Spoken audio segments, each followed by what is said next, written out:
Oh, there's a ASMR yawn. That probably sounds really weird. Okay, I'm thinking that ASMR artists probably don't do like whisper the entire time. I'm thinking maybe they speak more like this. Maybe just slightly more like a regular talking voice, but lower. Actually hearing this muffled through my headphones makes me think that it would be actually easier on the ears and the voice because it reminds me of like when someone is just talking or there's like ambient noise in another room and you start to get sleepy from it. Okay, so this is gonna be my countdown so that I am sure that I have the audio synced with. Oh my god, I'm yawning again. Go figure, ASMR would be my kryptonite because I listen to ASMR and it makes me sleepy. But this is gonna help me sync up the video to the audio. I really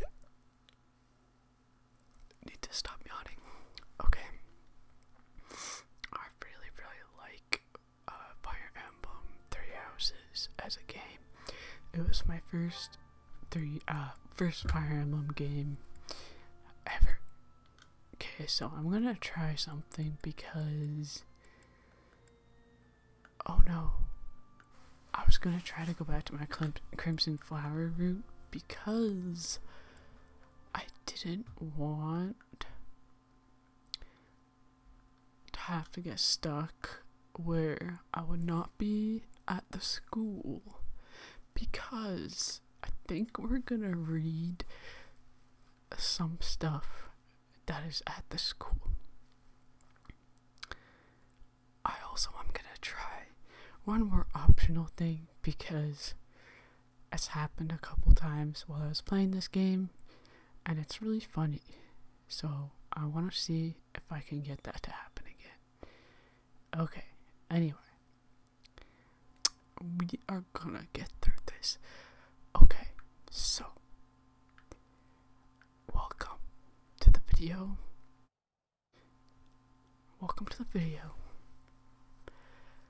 So I'm not gonna make you think about your day that you had, but the best way you could probably start out listening to this video, even if you didn't come here particularly to chill out and watch a bunch of ASMR nonsense, even if you just came here because you wanted to listen to something, it still won't hurt to just take a deep breath.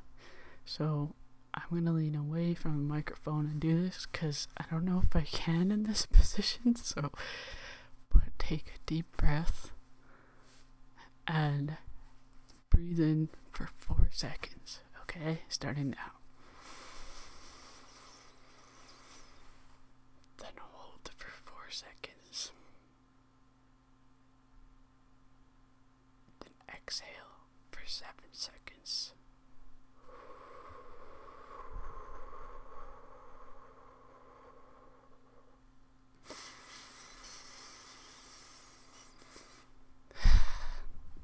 And then if you want, you can just kind of shake your body and just kind of shake away a little bit of stress. There is so much you can do to relieve stress, both physically and mentally. You wouldn't think stress is that much of a physical thing, but anyone who has worked kind of like any sort of 9-to-5 job knows that you can hold stress in your body. be so helpful to just take a deep breath sometimes. And I'm probably getting into my really whispery voice again when I should be doing something closer to this. So kind of go back to that voice. Okay, well, while I casually peruse, okay, I need this stuff, we're gonna buy that. And then, after this, I don't know what that fish is for. I think it's for a quest, and I definitely don't need it. Okay, so we're gonna try the thing I said we were gonna try first. Oh, hi, Ash. Okay. I don't think I have enough meat for this, but maybe. Okay, so watch this. If it works, this is really funny. Oh, we have lots of meat.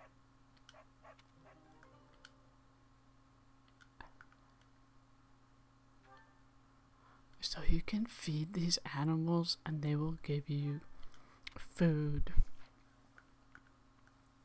Or not food. You give them food. And then, oh, he didn't do it today. Sometimes I've gone to this dog like twice and fed him so much. Like, I will feed him like 8 times in a row and he'll give me like 8 different things. So I just thought that was really funny. I figured I would try again, but it seems for today our luck has run out. So you guys, we are gonna go to the library, and there's no one in this game besides these people in the library right now. So this should be prime time to make an ASMR video. It's nice and dark in here. It's got all the right ambience for an ASMR video. So let's try. I wanted to come here to read because I've always wanted to do this, like stop and do this during a playthrough.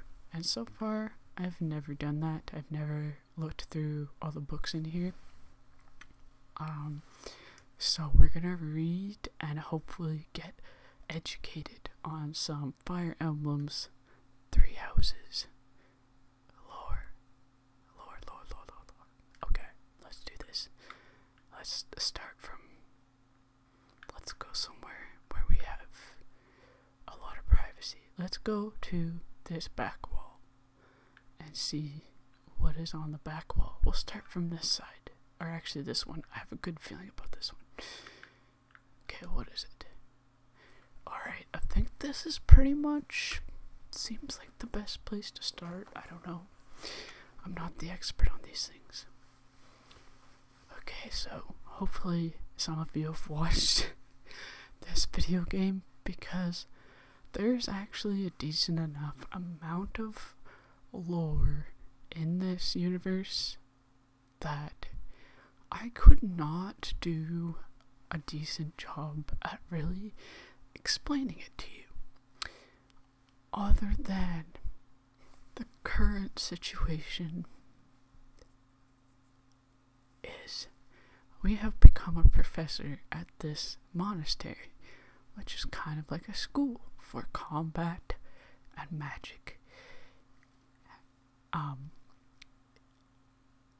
And right now we are kind of in the center of this world map, and there are basically different nations that are at war, and there's going to be there's an increasing conflict throughout the game, and you're just kind of there and you're part of it. And all the students are part of it too, obviously, but that's why it's called 3 houses. The 3 different regions all have a different house of students, and they all get taught at the monastery, Gerged Mock Monastery. And it's kind of like a religious place. Like, not all of the characters worship the goddess, but quite a few of them are devout followers, and obviously the archbishop who is at the school is like an important figure, not only where you are, but in the whole world. So, anyway, that's my brief description of where you're at when you start this game, and kind of like the premise a little bit, I guess. It's the premise of the game, but I may not have done the absolute best job of describing it. Anyway, so now we got the first book, The History of Fodlan, Part 1. Oops. So yeah, get your water, get settled in, get everything ready, and your headphones, of course, so you can be super comfy and just hang out and listen for a little bit. So, here we go. Also, thank you if you made it this far and you're still listening. The History of Fodlan, Part 1. Under the tyranny of ruthless disorder, the people endured a long period of suffering. The vile nemesis who proclaimed himself the king of liberation delighted in war and bloodshed. Rather than rebelling against his persecution, the people of Foodland fell to his depths in a mad scramble to attain power through murder and theft. 41 years before the founding of the Adrestrian Empire. So the empire is kind of its own thing. Like, I guess you could consider it a nation, but obviously, as with a lot of empires, I guess their goal is more, they're more like kind of viewed as opposing the church, I think. But anyway, let's continue.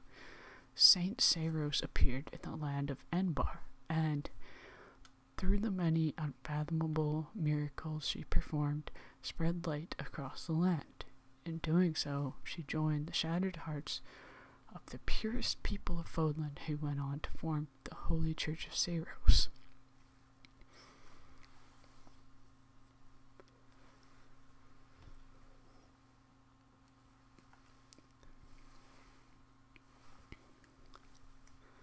Imperial Year 1, the founding of the Adrestrian Empire. In the first year of our calendar, the glorious Adrestrian Empire was founded. Its name was gifted by an oracle, and its future blessed by the goddess. Its capital, Enbar, was chosen to govern the southern reaches of Foodland, where the divine Saint Saros also lent her power. Wait, let me read this again. Its name was gifted by an oracle. Oh, interesting. So I guess it started out that they weren't at odds with one another. But anyway. Imperial Year 32, the War of the Heroes. Wilhelm Paul Resvelg, the inaugural Adrestrian Emperor, raised an army in pursuit of the unification of Foodland. With his might, he hunted and destroyed any house's territory that dared to seek more power. Sounds a little bit, familiar, doesn't it? You know, like when you're scared or don't want everyone else to get more power, it seems like you're just trying to hold on to the power that you have as a leader. Imperial Year 46, the Battle of Gronder. An intense battle erupted on Gronder Field, where the houses that were allied with Nemesis and the Imperial forces of the Adrestrian Empire clashed. There, the Imperial forces emerged victorious. It would be interesting to see if there was any sort of plot or like game that would take place way back then. Like if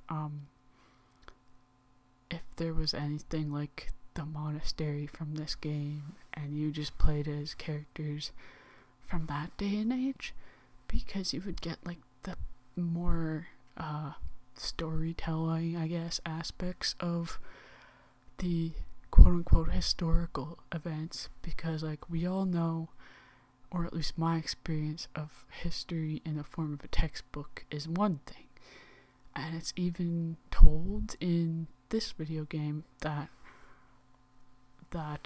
certain materials that are basically spoilers to the game are hidden from the library so that you can't obtain the information in them, and so that all of the students can't know everything that's in them. Like, they're kept secret, and they were specifically picked through to keep out of the library, which is really interesting and like kind of realistic, because those people who hold those secrets would not want you to have access to them. And it's kind of like how the not to sound like a conspiracy theorist, but it's kind of like how, you know, governments function, or like school curriculum is nowadays. It's like you hear the textbook truth, but you don't know the entire truth, and every country or nation's perspective is kind of minimized to be one view of it. So it'd be interesting to have a game where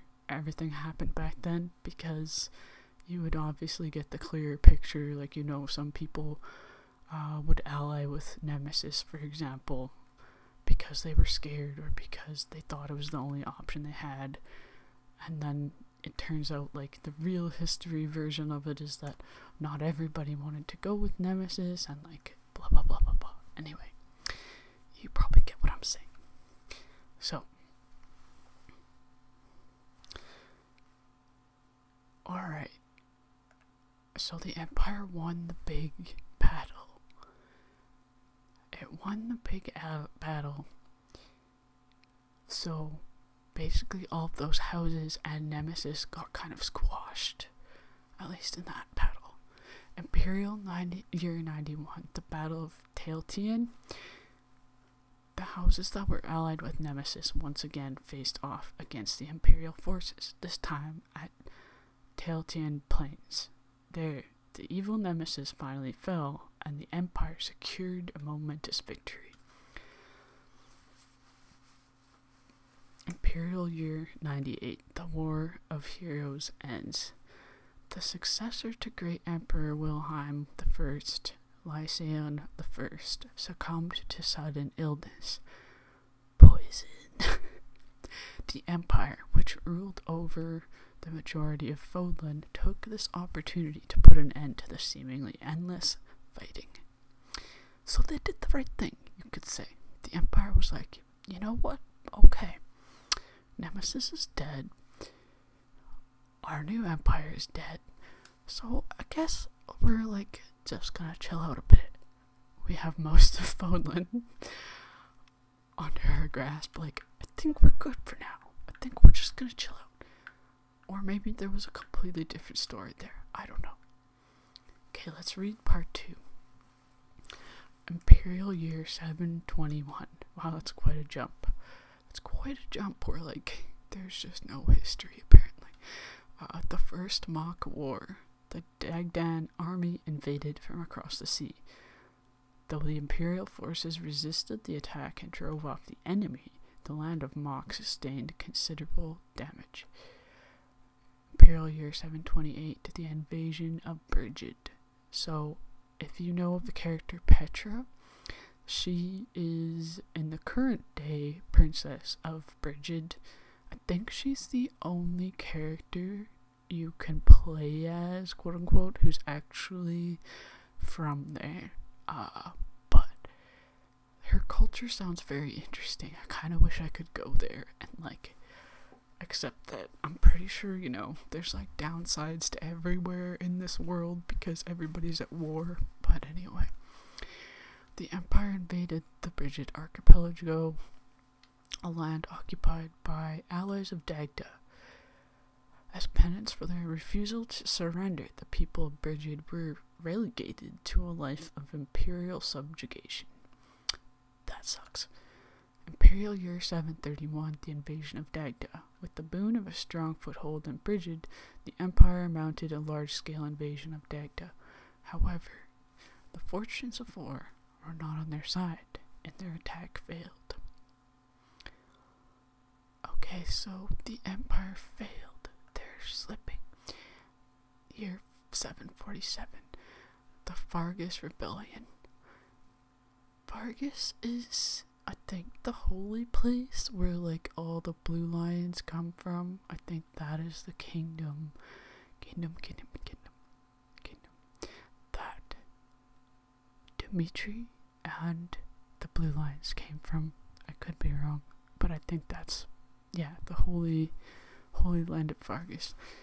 Lug, a descendant of one of the houses that first quarreled with the Empire, raised an army to demand independence, pulling the land of Vargas into a fierce rebellion.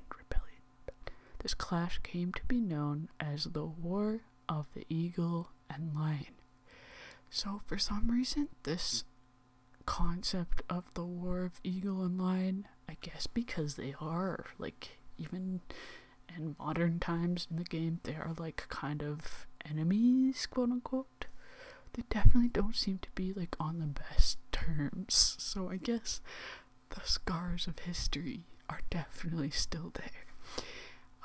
But the War of the Eagle and Lion still seems to have significance in the current game, which is interesting. Imperial year 751, the founding of the Holy Kingdom of Vargas. Lug and his resistance army were victorious over the Imperial forces. The Holy Church of Saros mediated between the two, and Vargas secured its hard-won independence as the Holy Kingdom of Vargas. So obviously, Vargas is taking the side of the church and the goddess, and they're believers of the goddess. It's like part of their culture now, somehow, throughout this process. And the Imperials are not so much, I guess, at this point. Imperial year 801, the Lancaster... I would screw that up. The Lancaster Rebellion. A rebellion broke out in the Imperial lands of Leicester. That's like not how you say it. It's so, I know how it sounds from the game, but for some reason saying it is not coming out right. Leicester, we'll just say Leicester, which the Imperial army was unable to suppress. The Holy Kingdom, viewing the uprising as an opportunity to increase its own political sway, occupied the Rochester region, formally declaring it as a territory of Vargas. So they kind of just swooped in and took Rochester. Interesting. Imperial year 861, Vargas is divided. Following the death of King Claus I, 3 princes became archdukes, and split the Holy Kingdom of Vargas, that they may rule over it as 3 separate territories. 3 houses, 3 territories. You know what it is. Okay. Imperial year 881, the Crescent Moon War. By the way, I love in the game how every calendar month that changes. You have these really cool names for every month, and not like the Crescent Moon War, for example. All of the names of the months are kind of like that, which is really interesting. Like, they really came up with names like that for almost every month. That is awesome. And not only that, they have like that really cool intro little cinematic cartoon where they show like this really beautiful art, and it looks like stuff from like monastery tapestries and that kind of thing, but slightly more animated. It's just very beautiful. And it's a really cool like little reward as you progress through the game. You get those little tidbits of information and like lore on the world, and like what, like winter time and what they would be doing to prepare for winter, or blah blah blah blah. Like, it's just these little bits of lore basically that I find really cool. It's the little things that count, you know? Okay. The Archduke ruling over the Rochester region of the kingdom succumbed to illness. Interesting. Lords of the Rochester Alliance refused to acknowledge the next Archduke in line, instead plotting to rule jointly as an alliance, which, as we know it in the current game, is the Rochester Alliance.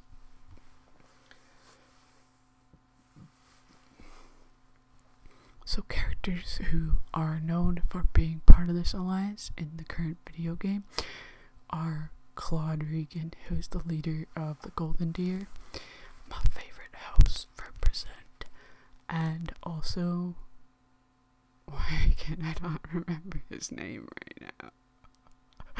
What is wrong with me? I swear I play this on a frequent. Laurence, okay. Laurence is also part of the Rochester Alliance, like actually being a sort of almost political figure, and Claude is kind of the successor. But anyway, moving on. The Lords of the Rochester Alliance refused to acknowledge the next Archduke in line, instead plotting to rule jointly as an alliance. I want to know about that guy. Like, who was going to be that Archduke? Like, they really shafted that guy. They were just like, nope, sorry, we're gonna form an alliance instead. Like, that's some Survivor shit. Okay, Imperial year 901. The founding of the Rochester Alliance. The Rochester Alliance was officially formed after the subjugation of hostile nobles and the removal of all opposing forces in the regions of Vargas. An influential figure from the outset, Duke Regan was inarguably the heart of the newly formed alliance. Imperial year 961. The Elmiran invasion. The great eastern nation of Elmira crossed through Foodland's throat, which is kind of like, if you could picture the center of this whole map and this whole world, that's where the monastery is that the game takes place. To the east of that, which is Foodland's throat, I think, is like, there's like a huge bridge, like, which is more like a military base, I guess. And then to the right, to the east of all of that, all of this is to the east of the monastery, is the Rochester Alliance. So Elmira basically went east or west. They might have been already on the very east of it and saw them coming and attacked. I'm not sure exactly where it happened. The Empire dispatched troops in order to help conquer this threat. And the attackers were just barely driven off. So the Empire kind of saved the Alliance's ass there, which is a bit surprising. Maybe they wanted their land back, you know. Imperial year 1101. The construction of Foodland's Locket. To defend against future Elmiran invasions, the Alliance, the Kingdom, and the Empire joined efforts and resources to construct the indomitable fort known as Foodland's Locket. So that's the fort I was talking about, except that I'm fairly sure there's one even west of that, unless it just changes names later on. You know what? Just for the sake of this video, let's do some Googling, because now I am curious.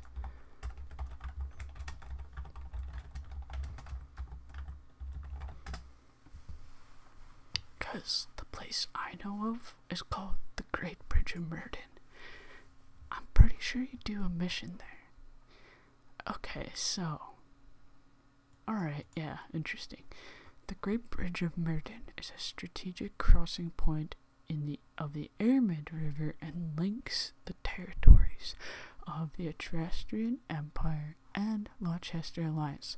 So it doesn't link to the rest of Foodland, making me think that it's probably just a bridge between those other two locations. But interesting, interesting, interesting.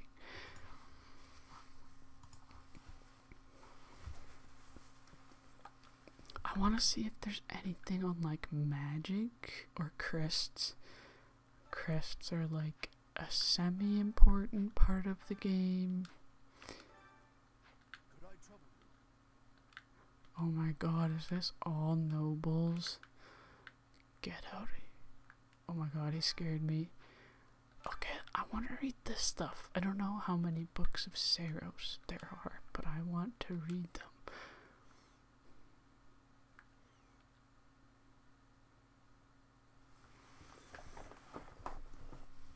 Okay, this sounds interesting, you guys. Traveler's Journal, Issue 1. A record consisting largely of the world outside of Foodland. The author's identity is unknown, but they have clearly experienced these places firsthand. Elmira, a great kingdom to the east of Foodland. Its territory borders that of the Rochester Alliance with the precipitous mountain range known as Foodland's Throat. Oh, it's a mountain range. Acting as the dividing line. Its people maintain a strong legacy of horsemanship and relish in the thrill of battle. This vast kingdom is rich in fertile prairies, deserts, and mountain ranges. Albinia, a continent to the northwest of Foodland. Its frigid climate is home to numerous rare and valuable species of flora and fauna. However, the human population there is extremely small due to the intense cold and the frozen earth, which is unsuitable for growing grains or other food crops. Morphus.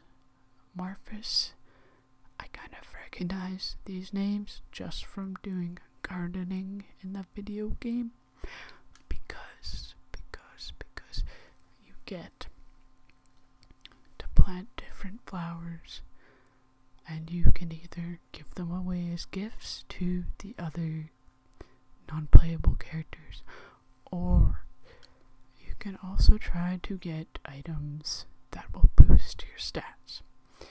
So, it's a little bit of a gamble, but it's just a little thing that you do throughout the game. Anyway, Morphus is the name of a metropolis of magic to the southeast of Foodland, as well as the boundless desert that surrounds it. In the distant past, it was called the City of Illusion, thanks to an intricate web of trading routes. Rumors of its profound and mysterious magic continue to spread. Dagda, a continent to the southwest of Foodland. Due to its extreme distance from Foodland, rumors of this relatively unknown world abound. Some claim it's a tropical rainforest, while others insist it's merely a giant, frozen plateau. In truth, this vast continent stretches far into the north and south, and supports a wide variety of terrain and climates. It's a continent? Oh, southwest. Okay, that makes more sense. I'm still thinking about the Rochester Alliance to the east. Oh wait, was that issue 2? Oh, Traveler's Journal issue 1 and issue 2. I could have sworn that said issue 1. A record consisting of blah, blah, blah, blah, blah. Bridget. Did we read this already? An archipelago nested between Foodland and Dagda. It is a land of plenty that is often heralded as a perfect union of the gentle sea and nature's bounty. Both Foodland and Dagda have long vied to claim this territory as their own. Well, you can't have it. Serang was once the name of an enormous peninsula to the north of Foodland. Today, only the northern half has kept the moniker, while the southern half now falls under the dominion of the Holy Kingdom of Vargas. Several warlike clans call this great wasteland their home.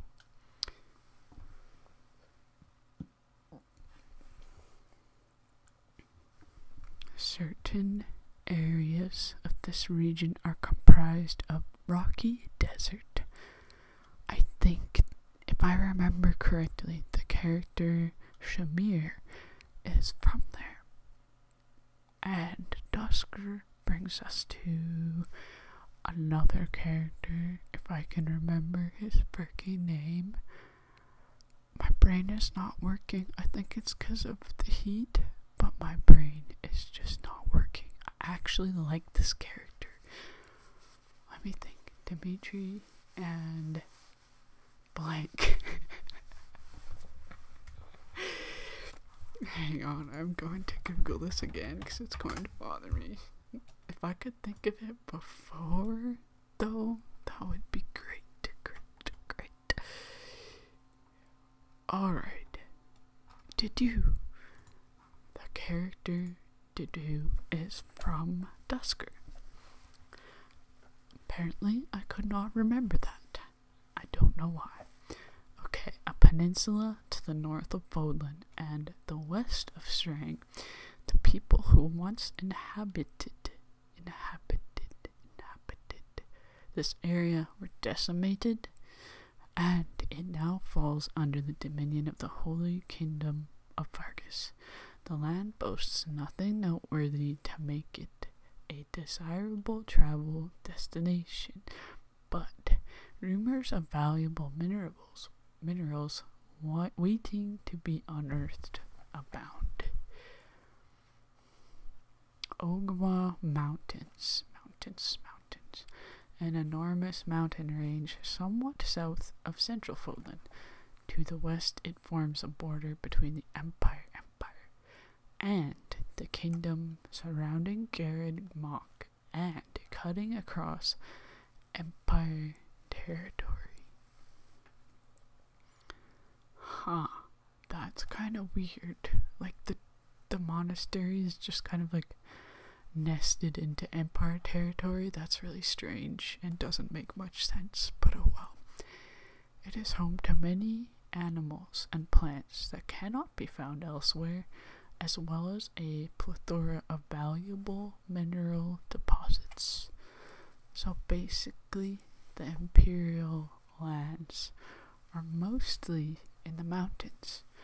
That's actually one of my favorite things about this game is that the entire monastery is kind of surrounded by these mountains. Alright. I think maybe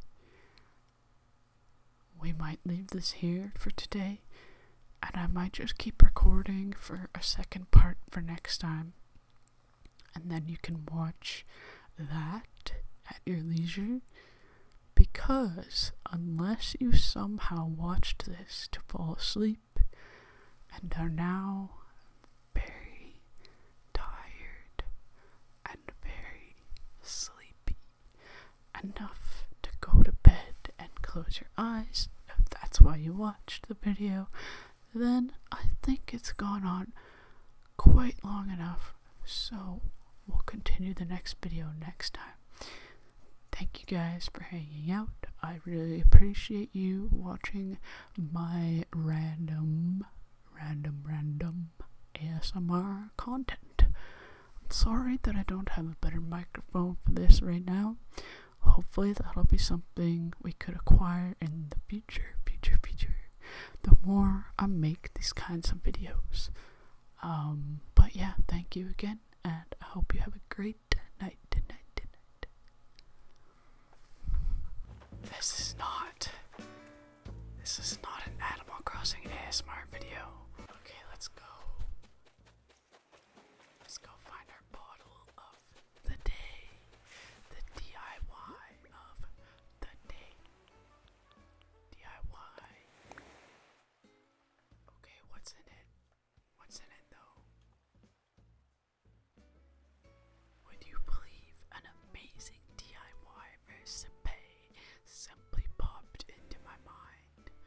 as I wasn't